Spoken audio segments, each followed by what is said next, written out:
Jour exceptionnel, moment exceptionnel, Télé 50, grande télévision, des grands événements. Aujourd'hui, comme vous l'attendez, nous sommes prêts pour ce grand jour du retour sur la scène médiatique du Premier ministre, du sénateur et désormais du candidat président de la République, l'homme qui fait parler de lui à travers le monde. Et si, principalement, ici en RDC, on parle des présidentiables pour 2023, l'invité du jour en fait partie. Et pour cause, il vient de lancer son parti politique. Il va affirmer son idéologie, pour ne pas dire sa vision pour le Congo. Vous êtes très nombreux, plus de 80 questions reçues à ces sujets. Voici, en ce dimanche, en direct, sur le plateau Télé 50, Matata Mponyo. Venez nous rejoindre sur ce plateau dressé pour vous. Bienvenue. Je peux vous saluer. Hein, bien sûr, JMK, bien sûr. Vous êtes l'homme attendu depuis 48 heures, plus de 80 questions reçues. Cette semaine, sortie de votre parti politique, je vois déjà l'insigne avec cet aigle. Bien sûr, bien sûr. Vous allez bien? Très bien. Un grand plaisir. Oui. On a dressé donc ce fauteuil pour vous. Merci beaucoup. Vous êtes encadré par les membres de votre... Installez-vous. Merci. Les membres de votre parti, en rouge et blanc. Ouais. LCD. Oui, en rouge et blanc, je l'ai dit. Maintenant, on connaît le secret de ces rouges et blancs de Matata Mponyo. Costume noir, veste blanc, plutôt veste noire avec cette chemise blanche et cette cravate rouge. Un grand plaisir pour nous de vous recevoir ici. Ça fait plus de 3 ans que vous avez quitté la primature. Vous avez choisi le calme. On vous a vu élu député, ensuite sénateur. Mais l'événement qui a caractérisé la République démocratique du Congo cette semaine, c'est la sortie de ce parti politique LGD. Nous avons préparé cette émission ici à Télé 50 depuis 3 jours maintenant. Des questions pleuvent. Je signale à ceux qui sont chez eux que nous sommes en direct, effectivement, sur le D-Satellite, sur streaming, sur TNT, donc partout à travers le monde. Vous pouvez nous suivre et surtout suivre l'invité du jour.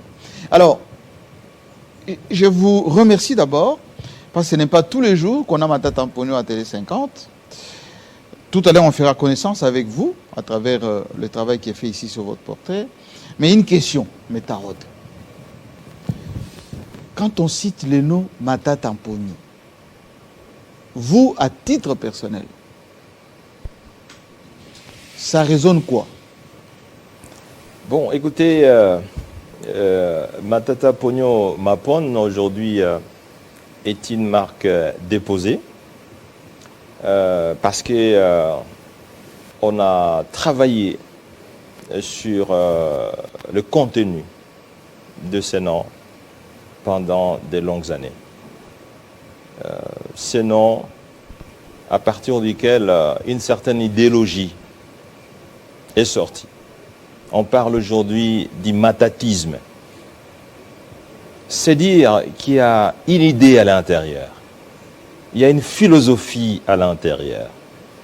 Si on parle du gaullisme, c'est qu'il y a une idée principale de Gaulle à l'intérieur.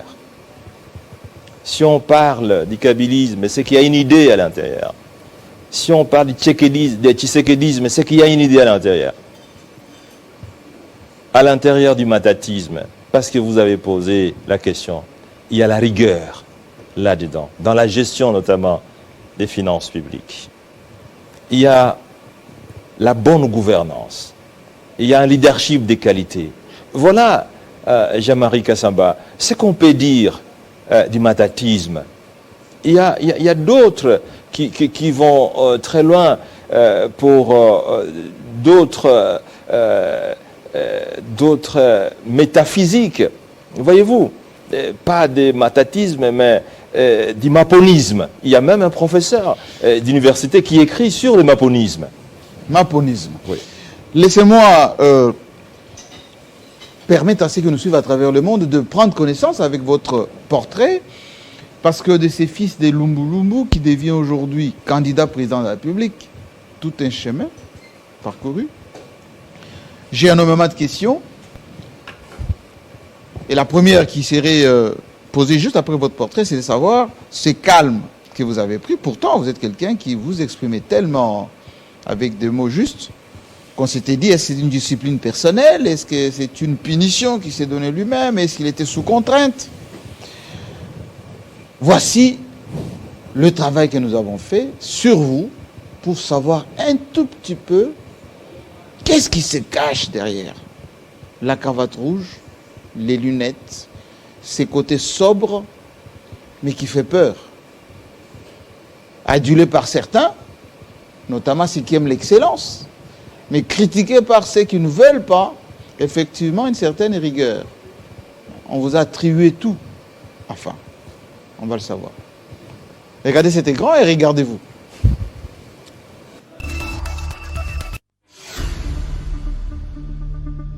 Auguste Matata Ponyo, né le 5 juin 1964 à Kindu. Matata Ponyo est spécialiste en politique budgétaire et monétaire et s'intéresse particulièrement aux questions de développement économique, de bonne gouvernance, du climat des affaires et des mobilisations des ressources publiques. Il a obtenu une licence en économie monétaire et internationale de l'Université de Kinshasa en 1988 et un diplôme d'études approfondies, DEA, en économie de développement de la même université en 2016. Il a obtenu son doctorat en sciences économiques à l'Université protestante au Congo en février 2018. Il a travaillé à la Banque centrale du Congo dès 1988. En 2000, il devient conseiller du ministre des Finances. De 2001 à 2003, il participe à la conception et à l'exécution des réformes ayant permis au pays de renouer avec les institutions financières internationales, FMI, Banque mondiale.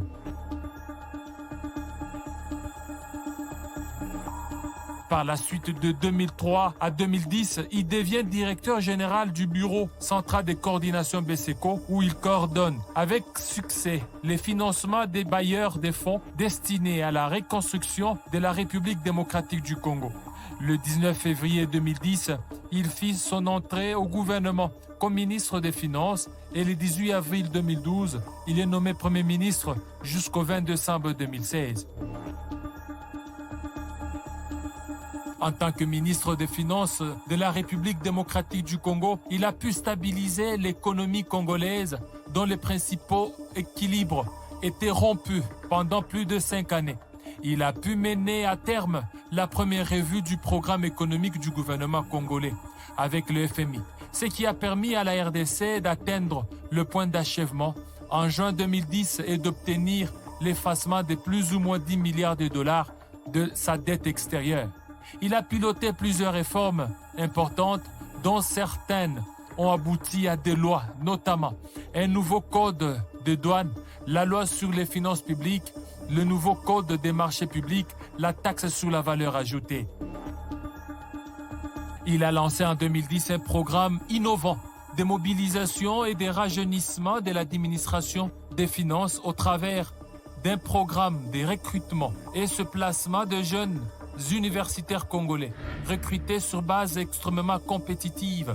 Il est également parmi les initiateurs de la création de l'École nationale d'administration ENA en sigle, lancée au mois d'avril 2014. Durant son mandat au ministère des Finances, il était le président du caucus africain, organisation réunissant tous les ministres des Finances de l'Afrique subsaharienne au Fonds monétaire international et à la Banque mondiale, et président du Conseil des gouverneurs de l'Agence pour l'assurance du commerce en Afrique, basée à Nairobi au Kenya. En tant que Premier ministre de la République démocratique du Congo, il a engagé des actions courageuses dans le domaine des finances publiques et de la gestion budgétaire. Les résultats en sont une amélioration sensible des indicateurs du cadre macroéconomique, notamment avec un taux d'inflation de 2,72% en 2012, de loin inférieur aux prévisions du programme avec les FMI convenu à 9%. En 2015, ce taux a été de 0,8%.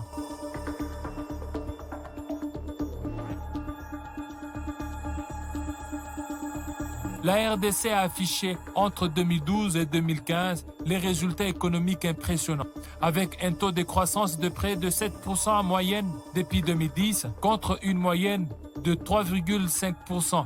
En Afrique subsaharienne, l'économie congolaise a été parmi les 10 économies les plus dynamiques au monde. Matata Ponyo a impulsé la bancarisation de la paie des fonctionnaires de l'État, contribuant ainsi à améliorer les circuits bancaires du pays, mais surtout à endiguer la fraude massive qui gangrénait les secteurs. Depuis janvier 2017, il est président du conseil d'administration d'un think tank dénommé Congo Challenge. Il est aussi le président de la Fondation Mapone qui finance des œuvres caritatives dans les secteurs de la santé et de l'éducation. Marié et père de 4 enfants, en novembre 2018, il est désigné par le président de la Commission de l'Union africaine pour diriger la mission d'observation des élections législatives du 20 décembre 2018 en République togolaise. Il a eu à cet effet des entretiens avec les différentes parties prenantes, y compris les officiels du gouvernement et ceux en charge des élections, les candidats et partis politiques, les représentants de la société civile et les médias. Il a ensuite supervisé les déploiements des observateurs dans différentes circonscriptions électorales au pays pour suivre et évaluer le jour du scrutin. Depuis février 2019, Matata Ponyo réalise des missions d'accompagnement du gouvernement de la République du Togo dans la mise en œuvre et le suivi et évaluation de sa vision du développement du pays tel que coulé dans le plan national de développement 2018-2022. Un appui stratégique et technique du gouvernement dans l'implantation du programme économique et une communication conséquente aux membres du gouvernement sur le leadership et la gestion axée sur les résultats. Enfin, depuis mars 2019, il est élu sénateur de la province du Maniema en République démocratique du Congo.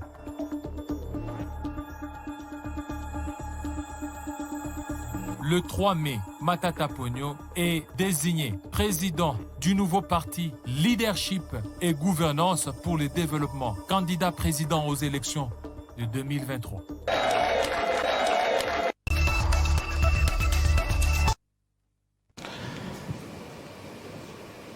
Matata Ponyo, quand je regarde ce portrait et avec moi tous ceux qui suivent à travers le monde, on a l'impression que c'est fils d'une famille modeste de Lumbulumbu qui est en face de moi, qui risque d'être au président de ce pays, a été peut-être poussé par une force mystérieuse. Effectivement, Jean-Marie, il existe une force mystérieuse dans chacun d'entre nous dès la naissance.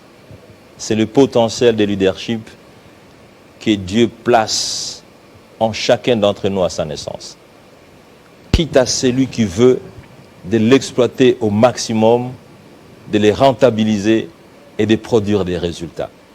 Je suis né effectivement dans une famille extrêmement pauvre parce que j'ai dormi sur la natte à même le sol.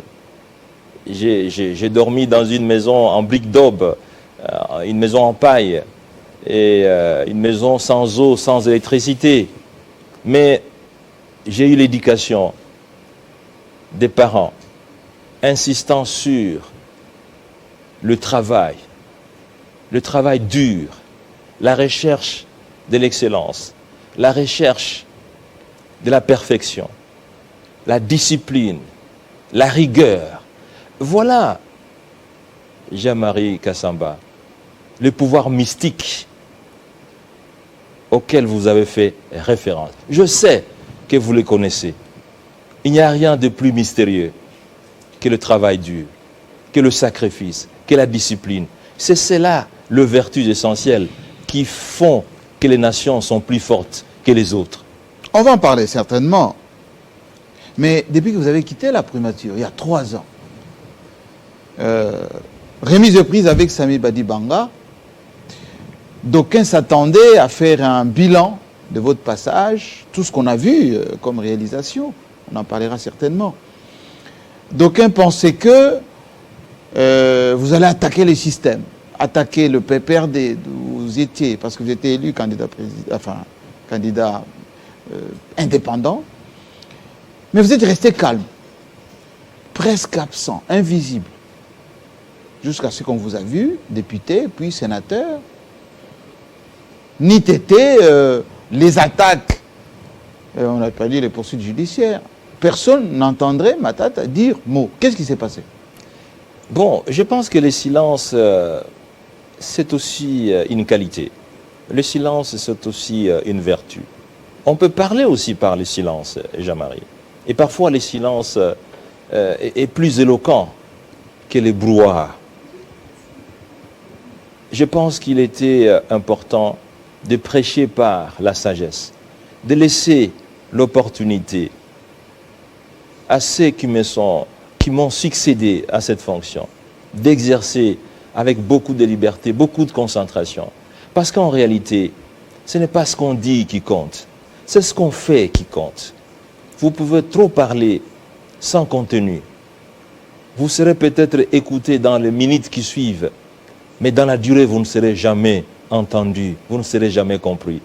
Mais le silence, fondé sur la qualité, de la profondeur de l'action, ce silence-là est plus éloquent. Et je pense qu'il fallait laisser à mes successeurs. Mais 4 premiers ministres qui vous ont succédé, oui. Vous n'avez pas une appréciation de ce qu'ils faisaient comme travail, peut-être les orienter, parce que vous avez mis en place là-bas ce qu'on appelle le jardin des premiers. Est-ce que vous êtes reparti à la primature voir votre jardin, enfin le jardin que vous avez installé?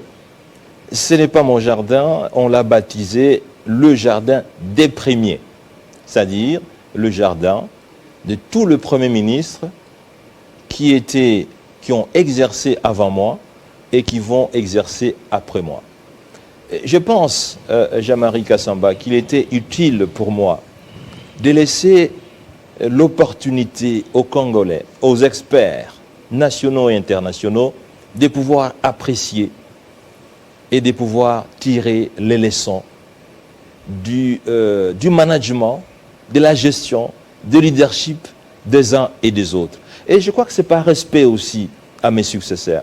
Mais il faut aussi le dire que depuis que j'ai quitté la primature, je n'ai pas manqué de travail. Vous savez, j'ai été sollicité à travers le monde pour pouvoir donner des conseils, non seulement aux gouvernements africains, mais aussi aux chefs d'État africains. Donc, je crois que j'étais très occupé. Et c'est par amour à ces grands pays que je n'ai même pas pu déménager, parce qu'il y a des présidents qui m'ont demandé carrément de déménager pour rester auprès d'eux. Ah, vous étiez tenté de déménager? Non, je n'étais pas tenté, ça je peux vous le dire. Oui. Mais il m'a été demandé de déménager. Mais j'ai refusé, par amour à ce pays. Alors, vous étiez de la famille PPRD. On voit à ces élections 2018, Matata Mponyo, candidat indépendant. C'était l'affront à quoi? Non, mais il faut bien préciser. J'ai été candidat PPRD pour les élections des députations nationales. Oui. J'ai été élu député national sous le drapeau du PPRD. Bien que j'ai été combattu par mon propre parti. Rappelez-vous, le secrétaire général du PPRD à l'époque est descendu à Kindu pour dire « Ne votez pas, M. Matata ». Et la population a dit « Mais comment ? Comment vous êtes le secrétaire général du PPRD, vous pouvez demander qu'on ne vote pas un cadre du PPRD enregistré, retenu par le parti ». Et la population a elle-même décidé, j'ai été élu. Mais cependant, en ce qui concerne les élections sénatoriales, oui, j'ai décidé, avec le consentement de l'autorité morale du PPRD et du FCC, de pouvoir me présenter en tant qu'indépendant. Et ça, c'était évidemment voulu par moi-même, discuté avec l'autorité morale, comme je l'ai dit tout à l'heure, dans la perspective de tout ce qui allait se passer par la suite. Alors, quel est ce mariage Matata avec la population du Maniema? Qu'est-ce qu'ils vous trouvent, les gens du Maniema? Bon, je pense, Jean-Marie, vous le savez, mais ça ne coûte rien de les répéter pour une meilleure appréciation des uns des autres. Je crois que la magie qui existe entre un homme politique et la population, c'est la magie de service. C'est la magie de s'occuper de la population. Comme le disait Martin Luther King, il disait, tout homme est capable d'être aimé par la population. Tout homme est capable d'être grand parce que tout le monde a la capacité de servir les autres. Regardez, Jean-Marie, la magie de la politique. Politis est un mot d'origine grecque. Ce sont les Grecs qui ont fondé les mots politiques. Politis veut dire tout simplement servir la population, être au service de la population. Et politique veut dire un homme qui est au service de la population. Quand j'ai exercé les fonctions politiques, je n'ai pas oublié l'essence du mot politique. Je servis la population congolaise, je servis la population de la province d'Imaniema. Et elle est restée très attachée. Et je vous dis, c'est ça la magie de la relation ineffaçable. Mais justement, vous êtes né à Lumbu-Lumbu. Moi, j'ai eu la chance d'aller là-bas. Quand on arrive là-bas, école, hôpitaux, voirie, Maniema, Kindu Maniema, l'aéroport. Est-ce que... Alors, je vais la poser cette question beaucoup plus directement. Matata Mponyo a fait tout ça, naturellement, sous le leadership de Joseph Kabila, pour s'attirer justement cette affection des gens de Maniema, ou c'est parce qu'il voulait prouver à ses propres parents, des Lumbu-Lumbu, que je pouvais réussir tout en étant enfant de pauvres. Bon, je crois, Jean-Marie, il faut pouvoir s'élever à la fois spirituellement, philosophiquement et professionnellement pour comprendre les mystères de ce que vous venez de poser comme question. D'abord, en tant que Premier ministre, j'ai travaillé pour l'ensemble du pays. Il ne faut pas tomber dans le piège de médiocre. Il ne faut pas tomber dans le piège de tout ce qui veulent peindre le tableau de manière négative parce qu'ils n'ont pas été capables de peindre même 1 mètre carré de tableau. Lorsque le PNUD, l'organe spécialisé des Nations Unies, note qu'en 2014, la RDC gagne 11 points dans les indicateurs sociaux, économiques, et c'est la première fois, et c'est un Malien qui le disait, c'est la première fois dans l'histoire du PNUD qu'on voit un État gagner 11 points dans les indicateurs socio-économiques. Un saut qualitatif. C'était quoi? C'est l'enregistrement de progrès dans tous les secteurs. Parce que l'indice IDH du PNUD, c'est un indice composite. Il prend en compte l'accès à l'eau, l'accès à l'électricité, le nombre d'enfants qui meurent, de nouveau-nés, l'accès à la scolarité, bref, un ensemble d'agrégats. Il s'est avéré, Jean-Marie Kassamba, que la RDC a fait un progrès énorme. Et donc ça, ce ne sont pas les indicateurs de la province du Maniema, ce sont les indicateurs de l'ensemble du pays. Il y a beaucoup de choses qui ont été faites. Gordon Brown, quand il arrive ici, Gordon Brown, l'envoyé spécial du secrétaire général des Nations Unies dans le domaine de l'éducation. Il dit ce que la RDC est en train de faire dans le domaine de l'éducation. Monsieur le Premier ministre Matata, laissez-moi vous dire, même les pays de l'Amérique latine n'ont pas fait ce type de pas de géant. C'était sous le ministre Macaire, un des excellents ministres que le pays ait connu dans le domaine de l'éducation. Écoutez, je suis un tout petit peu, allez, pas choqué, mais un peu bouleversé, parce que après tout ce qui vous est arrivé depuis quelque temps, je vous trouve requinqué. Psychologiquement, mentalement, physiquement. Vous êtes comment? Bon, écoutez, JMK, j'ai toujours été comme ça. C'est l'une des vertus du leadership. Lorsque vous êtes attaqué, comme je le suis aujourd'hui, dans mon propre pays, comme si je n'étais pas congolais, mais quelle est la meilleure arme que vous puissiez avoir? C'est l'optimisme. C'est l'optimisme. Jean-Marie, c'est l'une des qualités du leadership. Et surtout lorsque vous savez que vous êtes attaqué pour des choses pour lesquelles vous n'avez pas fait. Au moins tous les Congolais savent aujourd'hui que je suis attaqué pour des raisons qui ne sont pas objectives. La population du Maniema aussi, celle que vous avez évoquée tout à l'heure, elle a réalisé que je n'ai pas oublié mes origines. Et laissez-moi vous dire, Jean-Marie, parce que vous l'avez vu, la petite maison en paille Oui, dans, qui est toujours là, dans laquelle je suis né, elle est là. Conservé. Je n'ai pas honte de dire que je suis né dans une maison en paille et que j'y ai grandi. Et cette population du Maniema a réalisé que, en dépit du fait que je suis devenu Premier ministre, je n'ai pas oublié mes origines, y compris Jésus-Christ n'a pas oublié. Je n'ai pas honte de dire que je suis né dans cette province du Maniema, dans ces quartiers qui étaient considérés comme les quartiers les plus pauvres.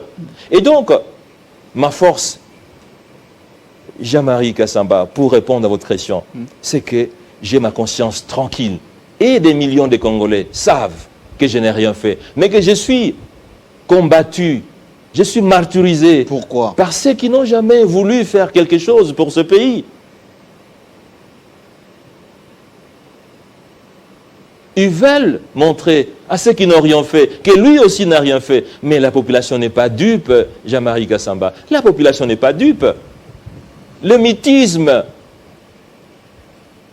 du silence du peuple congolais ne veut pas dire que le peuple congolais ne connaît rien du tout. Alors, justement, ma tête en pognon, parce que vous dites, vous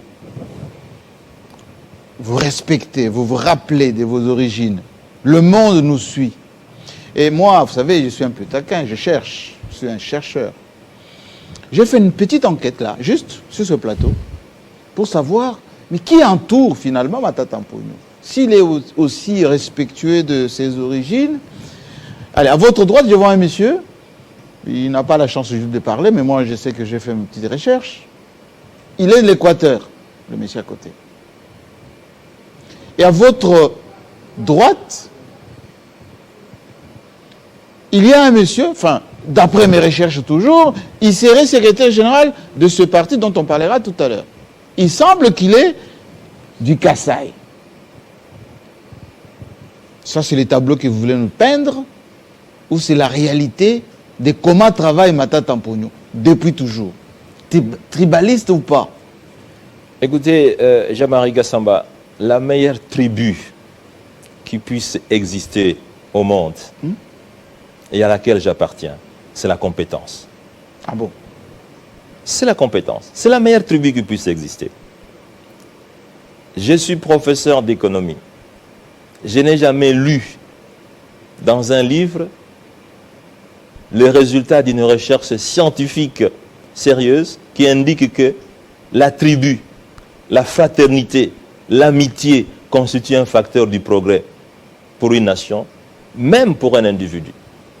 Laissez-moi vous dire que depuis que j'ai commencé à travailler, que ce soit au BCECO, que ce soit au ministère des Finances, que ce soit à la primature, ma meilleure tribu, ça a toujours été la compétence.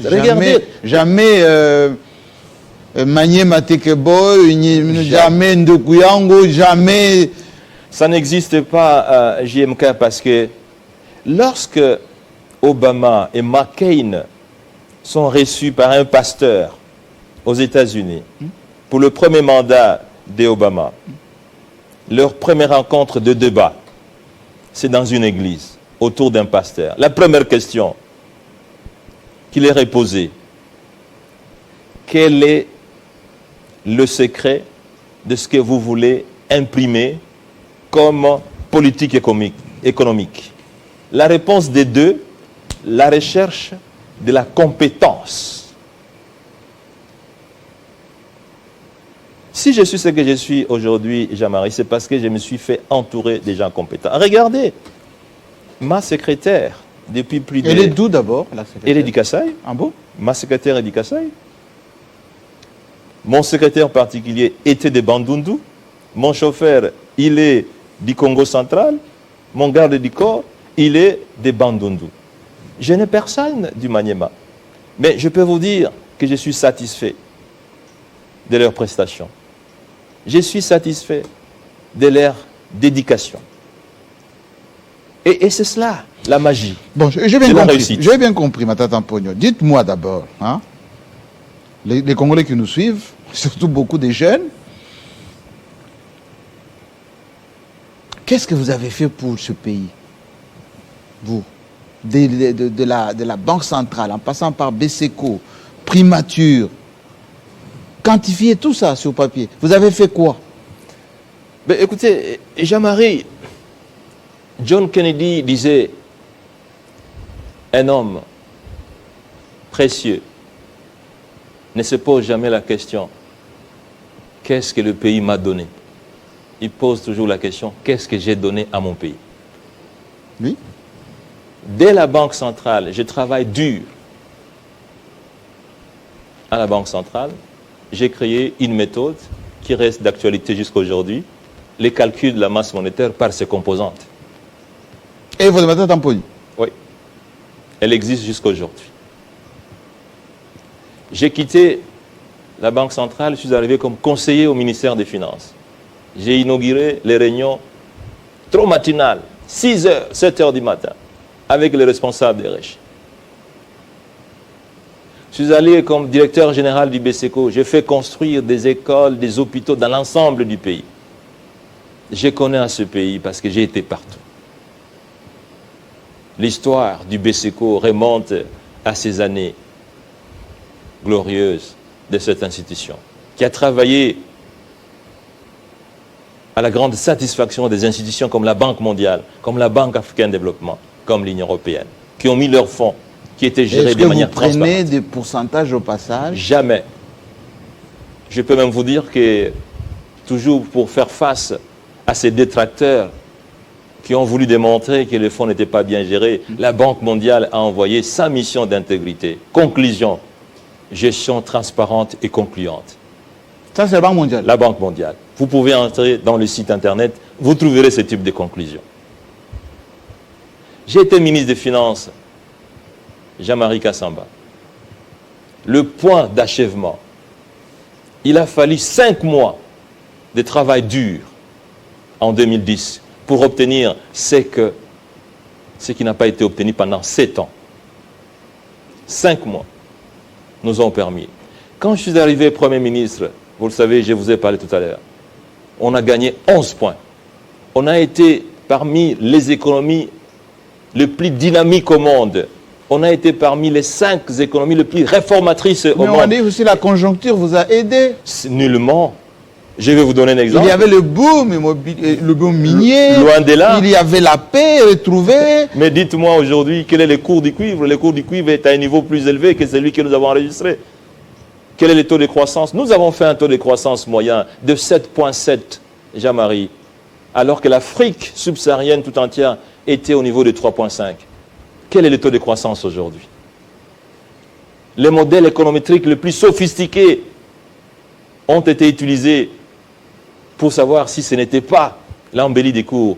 Conclusion, c'était plutôt le leadership et la gouvernance de qualité. Ça a été attesté par des institutions aussi crédibles comme la Banque mondiale. Mais Matata Mpogno, vos détracteurs disent, voilà le seul Premier ministre qui a planté à Boukangalonzo, il a récolté l'université top moderne chez lui au Maniema.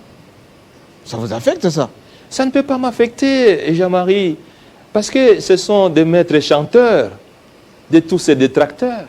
Ceux qui ont volé suffisamment de l'argent et qui s'en vantent parce qu'ils disent nous sommes capables d'instrumentaliser des jeunes faméliques pour pouvoir nous honorer, nous, des grands voleurs. C'est dommage, Jean-Marie. Vous savez, Machiavel disait, et c'était malheureusement très loin de nous, au XVIIe siècle, il disait, si vous voulez voir la capacité des nègres de pouvoir détruire leurs propres frères noirs, identifier les meilleurs d'entre eux, comme les Jean-Marie Kassamba. Donner une parcelle de pouvoir et de liberté aux médiocres. Vous serez étonné par la capacité de destruction de ces médiocres contre leurs profs. C'est ce qui vous arrive? Mais écoutez, cette université dont vous parlez, la plaque de tous les contributeurs, elle est à l'entrée de l'université. Et ce ne sont pas des petites entreprises, ce sont des grandes entreprises qui ont pignon sur rue. Mais aucun de ces détracteurs n'est jamais allé poser la question parce qu'ils savent. Je vais vous dire une chose. Le procureur, le tout-puissant procureur général près la Cour constitutionnelle, il a appelé le constructeur de cette université. Et c'est lui-même qui les témoin dit, j'ai appelé, j'ai reçu le constructeur qui m'a donné le flux financier et aucun dollar qui est venu du trésor public. Jean-Marie Kassamba. Regardez la médiocrité d'une société. Et on utilise des jeunes qui ont des difficultés même pour vivre, pour dire, dites que Matata a volé l'argent des Boukangaros pour construire une université. Alors que cette université a été conçue par nous, par une fondation qui existe depuis 2007. Moi, je n'ai pas créé des fondations comme les autres. Quand ils arrivent au pouvoir, ils créent des fondations. La fondation Mapon existe depuis 2006.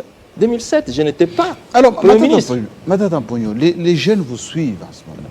Vous avez une espèce d'attractivité de jeunes intellectuels. Dans les portraits, tout à l'heure, on a parlé de l'ENA. Allez, revenons un tout petit peu sur votre méthode. Troïka stratégique. Vous travaillez très tôt le matin, vous restez très tard, sobre dans la manière de vous mouvoir dans la ville, etc. Cette discipline-là, vous pensez qu'elle est congolaise ou elle est matataliste, s'il faut le dire? Mais écoutez, Jean-Marie, il n'y a pas de mystère. C'est pour ça qu'il y a un seul Jean-Marie Kassamba et il n'y en a pas deux. Parce que vous, Jean-Marie Kassamba, vous avez compris le secret de la réussite. La réussite, elle est fondée sur quelque chose de simple, le travail ardu, le vertu du leadership. Mais lisez, Jean-Marie. Trop jeune, j'ai appris à lire. J'ai lu la Bible plusieurs fois. J'ai découvert le merveille dans des livres comme Proverbes. Lisez Proverbes. Dieu conseille aux hommes de se réveiller tôt. L'histoire de cette femme vertueuse qui balaye quand les autres dorment, qui allume le feu quand les autres dorment. Lisez la théorie de leadership. Très tôt le matin, le cerveau, c'est un muscle. Mais il est plus performant parce qu'il vient de se reposer. Le muscle du cerveau. Il faut travailler dur. Il faut travailler dur. Cette discipline-là, Jean-Marie Kassamba, il n'y a aucune nation développée. Vous avez suffisamment voyagé, je le sais. Vous avez vécu pendant vos études et vos premières années professionnelles avec ceux qui ont développé leur pays. Mais prenez les livres, lisez l'histoire de ces pays. C'est l'histoire du travail ardu. Alors parlons-en justement de ces leaderships. Un mot qui est entouré de beaucoup de mystères. Leadership. Vous avez même créé une filière, un diplôme qui est préparé dans une université de la place ici en leadership. C'est quoi leadership? On a l'impression que c'est un mot barbare. Vous voulez impressionner les gens. D'ailleurs, quelqu'un m'a envoyé 3 questions successives. Il dit, demandez au Premier ministre Matata qui nous dit c'est quoi son affaire de leadership. C'est quoi? On mange le leadership? Comme on vous demandait autrefois, est-ce qu'on mange les cadres macroéconomiques? C'est quoi le leadership? Comme toujours, Jean-Marie, même quand je parle aux étudiants, je dis attention, il ne faut pas être guidé par le médiocre. Quand ils vous disent qu'on ne mange pas la macroéconomie, mais la macroéconomie se mange. Parce qu'il n'y a aucun pays qui s'est développé sans taux de croissance élevé. Il n'y a aucun pays qui s'est développé sans taux d'inflation faible. Il n'y a aucune économie qui s'est développée sans une balance de paiement et qui dégage des soldes financiers et d'exportation et positifs. Voyez-vous, on mange la macroéconomie lorsque les prix sont stables. On mange la macroéconomie lorsque les écoles sont construites. On mange la macroéconomie lorsque les hôpitaux sont construits. Le leadership, Jean-Marie Kassamba. Voilà le merveille. Quand vous étudiez l'histoire d'un pays comme les États-Unis, le rêve américain, mais il est fondé sur quoi? Mais il est fondé sur le leadership. Quand on vous parle d'Abraham Lincoln, mais lisez l'histoire, c'est le leadership. Quand on vous parle du gaullisme, un pays que vous avez fréquenté, la France, le gaullisme, mais c'est le leadership. Vous avez, vous, Jean-Marie, parce que vous êtes professionnel, suivi le leadership de cet homme précieux pour la France. Absolument. Quand on vous parle de Napoléon, mais écoutez, le leadership c'est quoi, Jean-Marie? C'est avoir une vision. Avoir une vision. Avoir un rêve grand. Une vision doit toujours être grande, qui vous permet de vous dépasser, de mobiliser les énergies, de canaliser la passion. Mais le leadership, c'est quoi? C'est avoir des objectifs. Parce que la vision, elle est abstraite. Mais il faut avoir des objectifs quantitatifs, sectoriels, qui vous permettent de planifier le plan. Jean-Marie Kassamba, le plan a été un outil qui a été au centre du progrès des pays comme le Japon, comme la France. En quoi ça nous concerne, nous, Congolais? En quoi il y a un déficit de leadership chez nous? Et comment vous, Matata Mpogno, hein, vous poussez tout le monde à s'intéresser au leadership. En quoi ça va permettre notre pays d'échanger? Mais ça va changer comment? Mais Jean-Marie, mais regardez, vous avez été avec nous ici. Vous avez vécu la période 2012-2016. On a eu un leadership au sommet de l'État et un leadership opérationnel au niveau de la primature. Et ça a produit ce que ça a produit. Ce n'est pas chimérique. Je ne vous parle pas de la théorie, je vous parle du concret. Vous parlez de la troïka stratégique, oui. Mais je l'ai exportée dans d'autres pays africains. Oh, la troïka stratégique a été exportée. Mais c'est une méthode qui vise la mise en œuvre d'une vision. À l'époque, on avait une vision. La révolution, la modernité. Mais c'est vague, n'est-ce pas? Un rêve, c'est toujours vague. Mais il fallait matérialiser ça par une politique économique. Des réunions systématiques et des réunions, Jean-Marie Kassamba, qui ne duraient que 60 minutes. Pas plus. Pas plus, pas moins.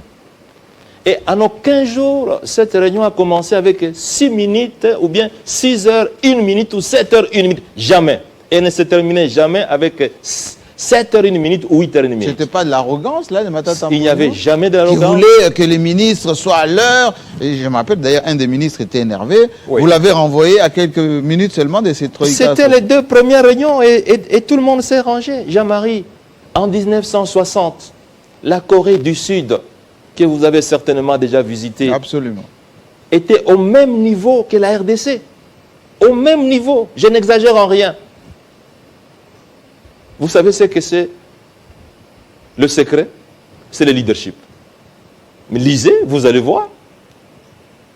Je n'ai rien inventé, Jean-Marie. On dit, si vous voulez voir très loin, comme le disait Einstein, il dit, mais vous me dites que moi, je suis grand. Je me suis seulement mis sur les épaules de ceux qui sont grands. Alors, Matata Mpogno, nous avons été surpris cette semaine de voir un parti politique naître aux couleurs que vous affichez depuis que vous étiez Premier ministre. Beaucoup se posaient la question, mais pourquoi cette discipline, ces costumes noirs, cette chemise blanche, cette cravate rouge? Il y a même des jeunes gens qui portent maintenant des cravates rouges. LGD, Leadership Gouvernance pour le Développement. C'est un peu vague, non? Non, écoutez... Trop vague même. C'est même pas vague.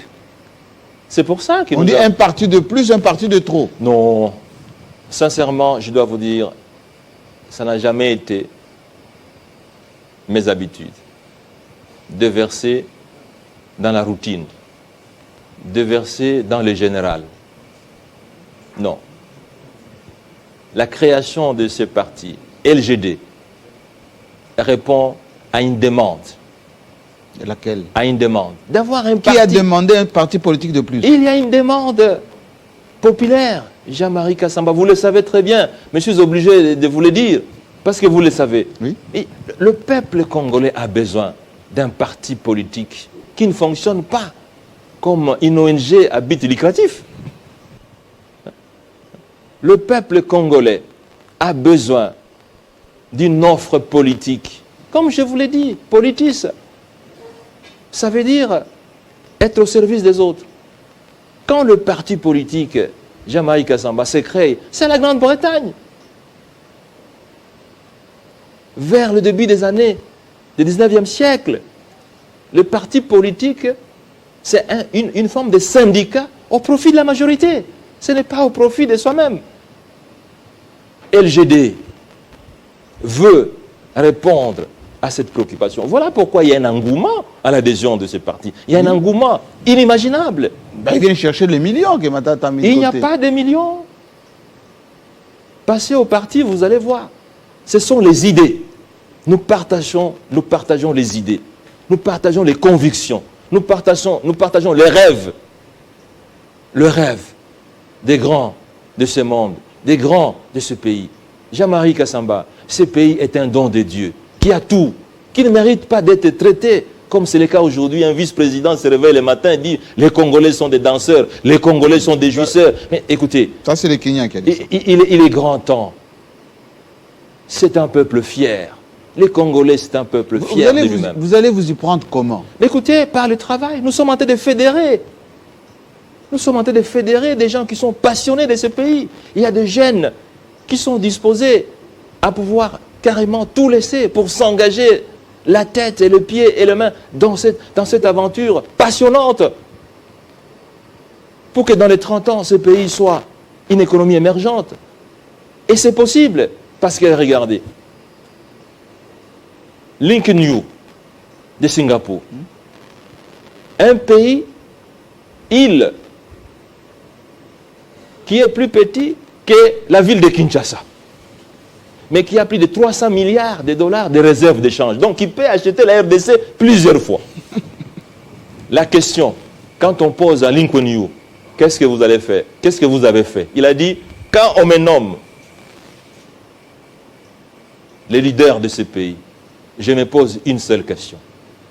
Dois-je opter pour un leadership de qualité, une gouvernance de qualité, ou je dois faire comme mes prédécesseurs? La voix intérieure, la voix des dieux, la voix des Singapouriens me dit, prenez la voie des leadership et de la bonne gouvernance, et voilà le secret de Singapour d'aujourd'hui. Alors, laissez-moi vous poser quelques questions. Quelqu'un m'a posé la question pour savoir, dites au Premier ministre, enfin, candidat président, il est élu en 2023. Les 100 premiers jours, il fait quoi? Ben écoutez, Jean-Marie Kassamba, vous étiez là quand nous avons fait le bilan des 100 premiers jours à la primature. Vous étiez là. Et vous avez vu qu'en 100 jours, on avait déjà fait beaucoup de choses. Nous n'avons rien à apprendre, Jean-Marie. Si on est élu, mais on commence à travailler les jours suivants, avec la même méthode, de rigueur, de la discipline, de la passion, de la bonne gouvernance. Nous avons appliqué... Mais c'est quoi les atouts de Matata? Parce que vous avez des belles phrases, hein? Mais le Congo, c'est une particularité. On parlera tout à l'heure de ce qu'on dit l'injustice. Vous avez dit que vous êtes poursuivi injustement, etc. Mais votre méthode, là, comment vous l'imprimez dans le cerveau du Congolais pour qu'il fonctionne autrement que maintenant? Mais écoutez, Jean-Marie, c'est ça quand on vous dit le mystère des leadership. Le mystère des leadership. Le peuple, Jean-Marie, a besoin de personnes qui constituent des modèles. Les rôle modèles, comme on le dit en anglais. Le peuple congolais, je vais vous donner un exemple concret. Lorsque nous créons Transco dans ce pays, les Congolais se mettent en ligne pour attendre le bus. Oui, c'est vrai. C'est ce bus-là. Mais voilà. Il y en avait par dizaines. Hein? Voilà, on en avait acheté 500. Un ministre camerounais arrive ici.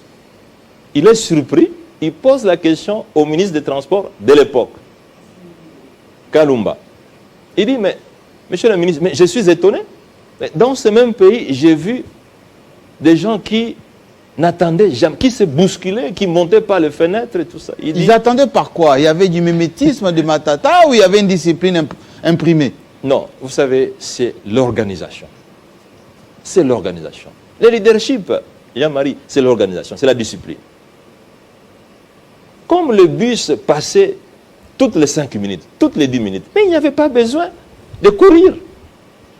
Vous comprenez? De la même façon, quand on a créé Congo Airways. Ok, presque. Comme Congo Airways était bon, à hein? temps, comme Congo Airways était vérifié, certifié IOSA, les experts des Nations Unies, du Fonds monétaire de la Banque mondiale, qui pour partir de Kinshasa, aller à Lubumbashi, dans le même pays, devait quitter, soit prendre South Africa Airways, aller à Johannesburg pour remonter à Lubumbashi, ou bien prendre Kenya Airways, aller à Nairobi pour aller à Lubumbashi, ou bien prendre Ethiopian pour remonter. Mais ils prennent Congo Airways. Pourquoi? La méthode, la rigueur, la discipline. Congo Airways, compagnie congolaise à 100% publique, certifiée IOSA, a servi aux Nations Unies. Une compagnie à 100% congolaise. La discipline, Jean-Marie, c'est cette capacité de pouvoir gérer la complexité. C'est ça le leadership. Mais pourquoi on peut laisser une compagnie nationale qui appartient aux Congolaises et aux Congolais et créer une autre compagnie avec un autre pays? Les Congolais sont-ils incapables de créer une compagnie qui appartient à 100% comme Kenya Airways, comme South Africa Airways, comme Ethiopian? C'est inimaginable. Matata Mponyo, vous êtes nostalgique des Matata ou vous êtes nostalgique des Congolais qui n'ont pas appliqué la méthode Matata? Non, je ne suis pas nostalgique, Jean-Marie Kassamba, mais je regarde tout simplement que le matatisme a réussi un coup de fouet destructeur. Vous savez, les Congolais, c'est un peuple merveilleux. Il répond comme tous les autres peuples. Si le leadership est de qualité, si la gouvernance est de qualité, mais les Congolais suivent. Nous avons appliqué dans ce pays-ci la rigueur dans la gestion des finances publiques. Jean-Marie Kassamba. Lorsque nous avons refusé à tous ceux qui ont des entreprises dans leur mallette d'être payés par le trésor public et de canaliser ces fonds-là dans le trésor public. Ce sont ces fonds-là qui ont acheté Congo Airways, qui ont créé Congo Airways. Lorsque nous avons refusé à ce que ces gens qui payent les salaires des gens puissent prendre des prébendes et que nous avons bancarisé la paye, mais vous avez vu, on a récupéré mensuellement près de 10 millions de dollars qui étaient volatilisés. Mais le peuple congolais, mais il a obéi à ça. Mais regarde, ces jeunes Congolais qui sont nourris par les grands détourneurs des fonds publics, ils arrivent même à dire, ah non, on n'a pas bancarisé la paye des militaires. Mais viennent-ils du ciel? Mais ils savent que la paye des militaires a été bancarisée. Mais parce qu'ils ont été perfusés par des dollars détournés, ils sont vite disposés à dire des mensonges. Parlons justice, Matata Mponyo. Parce qu'on a mis vers la mission, parce que j'ai énormément de questions. Les gens posent des questions, mais Matata Mponyo, Bukanga Lonzo, ça va lui coller à la peau. Combien il a mis dans sa poche? Pourquoi il ne veut pas aller en justice ou plutôt comparaître? Pourquoi il se prend pour une victime? Pourquoi il veut le bouclier du Sénat? Pourquoi Matata Mponyo serait ces Congolais poursuivis injustement? Défendez-vous. Vous avez le monde entier que vous suivez. Écoutez, Jean-Marie, ce n'est pas sur ce plateau que je vais me défendre sur cette question qui a fait couler beaucoup d'encre et de salive. Et ça continue. Pour votre information, ça fait une année, jour pour jour, que je suis rentré de Conakry, je suis rentré le 9 mai 2021. Aujourd'hui, nous sommes le 8 mai 2022, donc ça fait une année.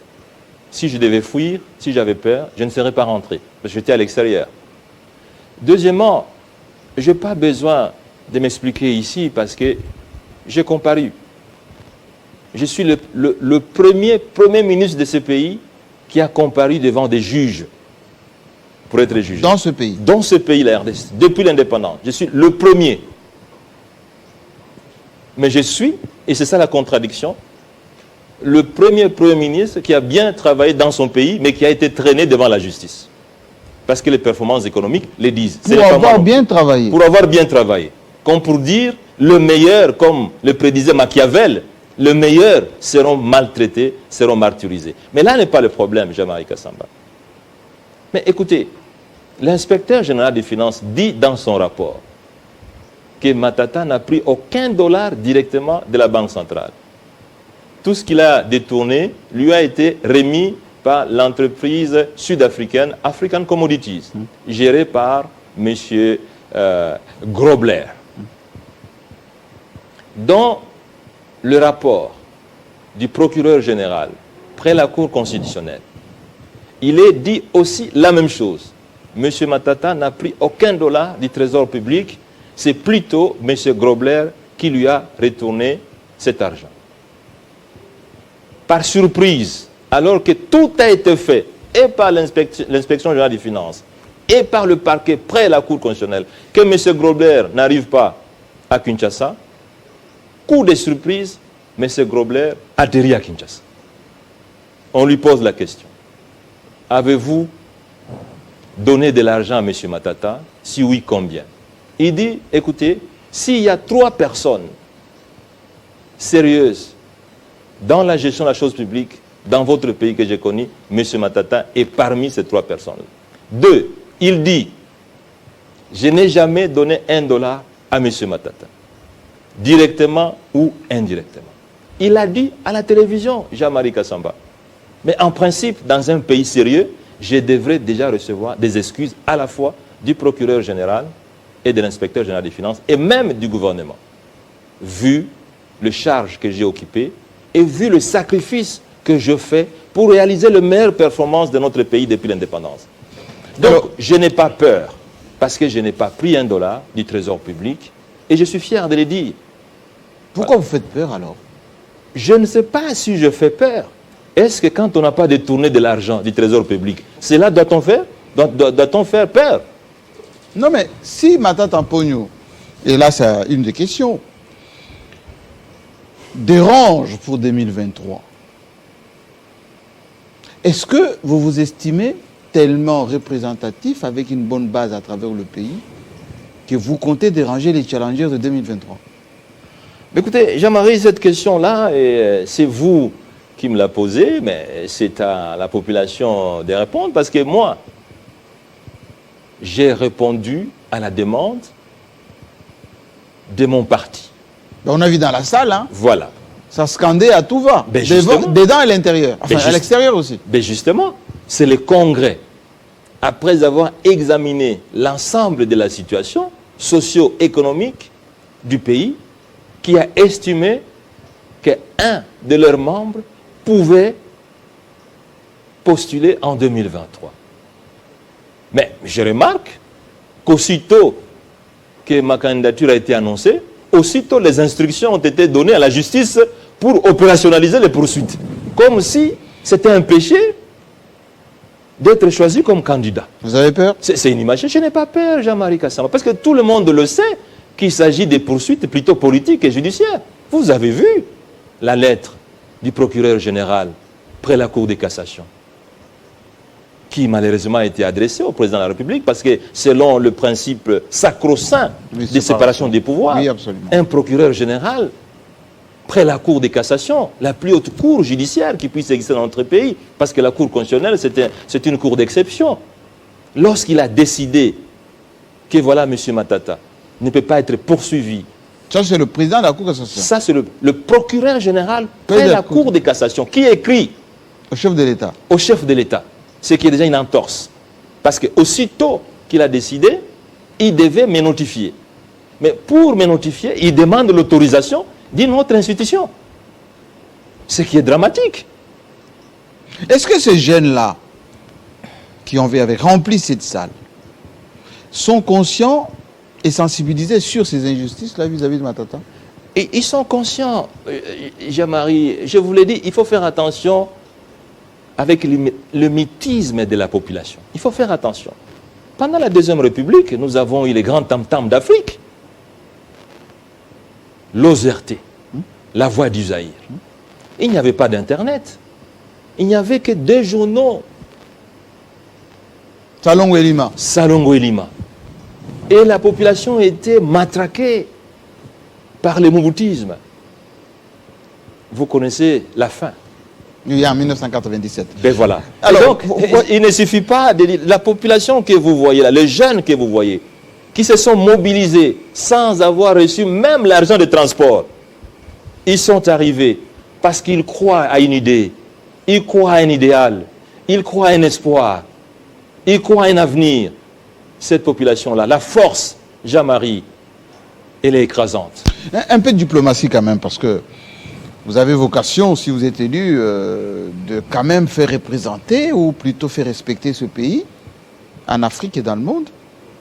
Est-ce que vous avez une idée de ce que ça représente le Congo de demain avec ce fameux leadership éclairé, visionnaire que vous nous avez expliqué tout à l'heure? Laissez-moi vous dire, Jean-Marie Kassamba, et je sais que vous le savez, c'est à titre de rappel, ce pays n'appartient pas seulement aux Congolais. Ah oui? Ce pays, Dieu l'a donné aux Congolais pour que les Congolais puissent donner aussi la vie à l'Afrique et au monde. Le Congo. Savez-vous, Jean-Marie Kassamba, que l'électricité de Inga est capable d'éclairer l'ensemble du continent africain? Inga ici. Inga que vous voyez là est capable d'éclairer l'ensemble du continent africain et même le Moyen-Orient et le sud de l'Europe. Donc, Inga n'a pas été donné seulement aux Congolais. C'est un exemple concret, mais les exemples sont nombreux. Le produit agricole de ce pays, Jean-Marie Kassamba, c'est pour ça qu'on a créé Bukangalonzo. Aucun pays au monde ne peut pas se développer avec l'agriculture artisanale, avec des haches, des roues, des machettes. Quand nous mangeons ici les tomates, les pommes de terre qui viennent de l'Europe, mais on ne les cultive pas avec des haches et des roues. 80 millions de terres arables. Mais ça n'a pas été créé seulement pour la RDC. Le Congo est capable de nourrir l'Afrique tout entière. Jean-Marie Kassamba, c'est une grande responsabilité. Vous allez vous y prendre comment? Mais la méthode... Quand on sait que le pays de la sous-région nous envie, vient nous piller. Mais la méthode, c'est ça le leadership et la gouvernance. Voilà pourquoi nous avons voulu dénommer ce parti leadership, gouvernance pour le développement. Ce n'est pas un parti congolais, Jean-Marie Kassamba, mais ce parti a une inspiration africaine.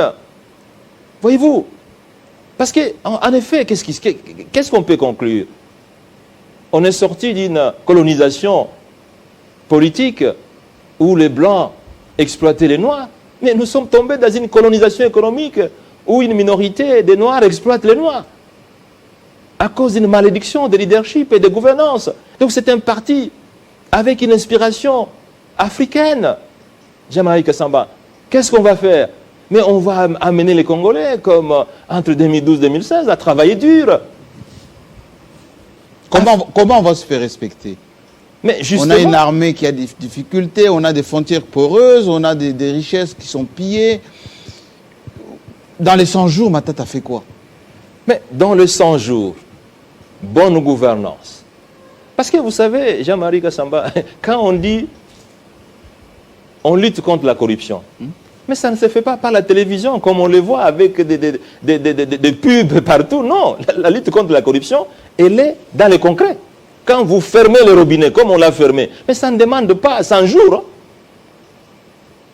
Ça ne demande pas 100 jours, Jean-Marie Kassamba. Quand on a atteint le point d'achèvement en 5 mois, PPTE. PPT, Mais en 7 ans, on n'a pas pu effacer 10 milliards de dollars. En 5 mois, laissez-moi vous dire, quand j'ai dit ça à la directrice du département Afrique du Fonds monétaire, elle m'a dit, Monsieur Matata, vous êtes trop courageux, ben écoutez, mais vos prédécesseurs, pendant 7 ans, j'ai dit, Madame, C'était vos amis, hein, ils ont... je vais J'avais le faire. beaucoup d'amis là-bas au Fonds monétaire. Voilà la réaction d'un Américain.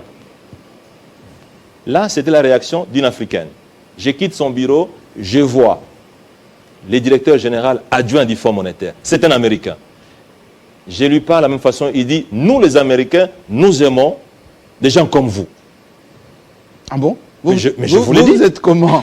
Des gens qui sont ambitieux, courageux et qui rêvent. Il dit, nous les Américains, nous rêvons grand. Et en 5 mois, on a atteint le point d'achèvement. Donc c'est la même méthode, Jean-Marie. C'est la même méthode. Il n'y a pas de roue inventée. Ce pays mérite mieux. C'est un grand pays. Ce pays de Lumumba. Oui, mais justement parce que vous avez terminé votre grand discours, après la rediffusion sur Télé 50, on a reçu quelques observations. Matata Mponyo rêve comme Mandela, comme Lumumba. Voilà, c'était un peu comme ça hein, la fois passée. J'ai cité 2. Un qui représente pour vous Patrice Emery Lumumba et qui représente pour vous Joseph Kabila. Bon, écoutez, Patrice Emery Lumumba, c'est un héros national. Vous savez, cet homme a fait vibrer non seulement les Congo, mais l'Afrique tout entière. C'est un symbole africain. La lutte pour l'honneur de la race noire. Le monsieur ici. Bien sûr. Vous savez, Jean-Marie Kassamba, que cet homme ici, une place dans la capitale européenne, en Belgique, a été baptisée à son nom. Débaptisé et baptisé au nom de Lumumba. Oui, mais une université à Moscou. Ben voilà. Donc, c'est la valeur.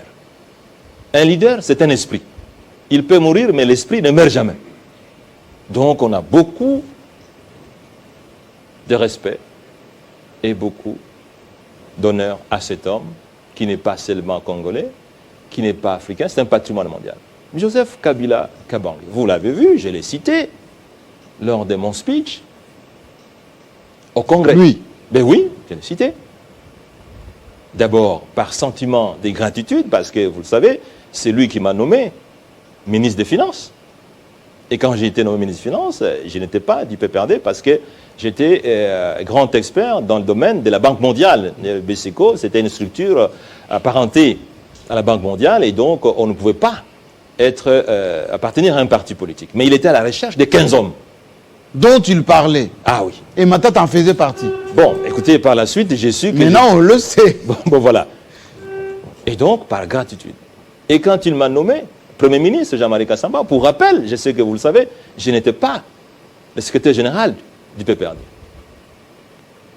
Mais il a voulu avoir la compétence dont il avait besoin pour opérationnaliser la vision qu'il avait, la révolution de la modernité. Il ne faut pas oublier, un rêve, il faut un leadership opérationnel, transformationnel. Et nous avons fait un travail des titans qui reste remarquable pour aujourd'hui. Donc, je pense que... Et ces rêves, il y a quelque chose que les gens n'arrivent pas à comprendre. Matata Mponyo rêve grand, mais le Congo a beaucoup de difficultés. Le Congo a un problème de formation, problème d'habitude. Le Congo a un problème de sous-développement. On a beaucoup avancé des chiffres en termes de budget. Vous serez quoi? 10 milliards 50 milliards 100 milliards? On a parlé de l'Allemagne d'Afrique, on a parlé des millionnaires. Comment vous allez faire, Matata Mponyo? Parce que vous avez terminé votre discours avec l'exaltation des jeunes à vous rejoindre. Vous allez faire comment? Écoutez, Jean-Marie, tous les pays du monde qui se sont développés, c'est toujours avec des rêves. Et ces rêves doivent être grands.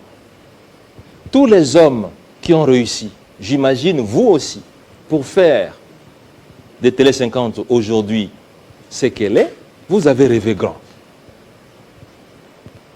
Et c'est pour ça que nous devons rêver grand. Et quand vous avez rêvé, vous devez vêtir les habits du leadership.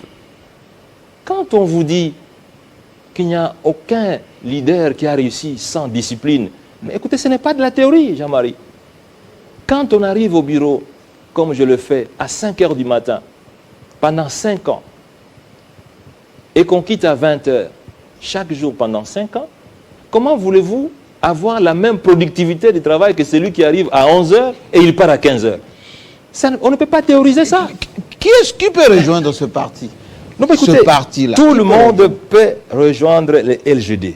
Ceux qui sont déçus par le parti politique, qui pensaient que le parti politique, c'est une histoire de magouille, c'est une histoire de tricherie, de transhumance. Une seule adresse, LGD. Ceux qui pensent, comme vous, Jean-Marie Kassamba, que le reste de votre vie, vous devez le dédier à la RDC, qui, selon John Kennedy, doit avoir quelque chose de vous. Votre parti, c'est le LGD. Parce qu'en effet, si nous voulons créer une synergie révoltante, mais avec une productivité élevée, un rendement élevé, le seul outil politique qui nous reste aujourd'hui, c'est le LGD.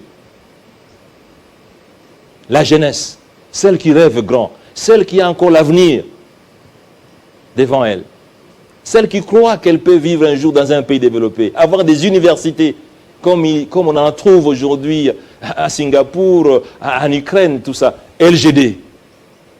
Parce que, Jean-Marie Kassamba, ce n'est pas le Fonds monétaire qui développera la RDC. Ce n'est pas la Banque mondiale. C'est la RDC elle-même. Laisse-moi vous dire, un jour, j'ai participé avec traumatisme à une réunion des assemblées annuelles du Fonds monétaire international et de la Banque mondiale. J'étais traumatisé. Un président de la Banque mondiale dit, et il s'adressait à la RDC, il y a des pays qui sont dans cette salle, qui n'ont pas besoin de venir chercher de l'argent, mais qui doivent donner de l'argent à la Banque mondiale. Oh. C'est incroyable, Jean-Marie. Mais c'est vrai, je vous l'ai dit. Et j'étais dans la salle. Et tout ça, c'est le leadership. Vous savez que la diaspora qui vous suit en ce moment est très énervée. Hein? Parce qu'il se pose la question, mais si Matata connaît tout ça, pourquoi il ne fait rien? Pourquoi il ne dit rien? Pourquoi il ne s'était pas jeté à l'eau avant?